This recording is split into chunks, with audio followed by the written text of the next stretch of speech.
Jujur cakap, kari daging dengan ayam goreng kunyit ni antara combination lauk yang susah lah nak tolak kalau ada dekat rumah. Sesuai sangat kalau nak buat lunch untuk satu family. So, jom kita start.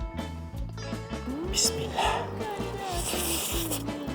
First, boleh tumiskan 1 biji bawang besar hiris, rempah 4 sekawan dengan 5 tangkai daun kari. And then boleh blendkan 3 biji bawang merah, 5 ulas bawang putih dengan 1 inci halia. Kemudian kita perlukan kotak dapur rempah Faiza ni. Dalam ni macam-macam ada dah. Nanti korang boleh tengok dekat Hamdan punya showcase. And then boleh masukkan dalam 7 sudu serbuk kari daging sekali dengan 3 sudu serbuk cili. Kacaukan sekata sebelum masukkan air sedikit demi sedikit supaya dia pecah minyak dalam 2-3 kali macam tu.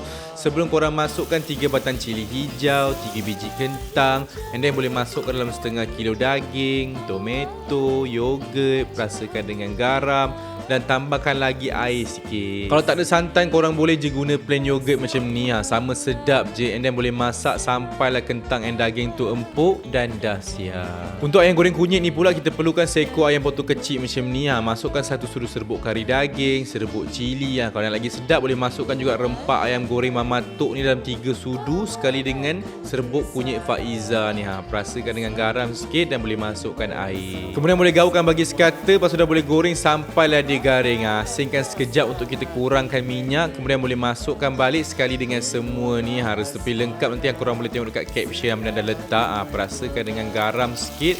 And then boleh masakkan sekejap dan sedia untuk dihidang. Memang macam-macam boleh buat kalau ada set kotak dapur tu. Dengan Faiza memang satu jenama 1000 rasa. So selamat mencuba.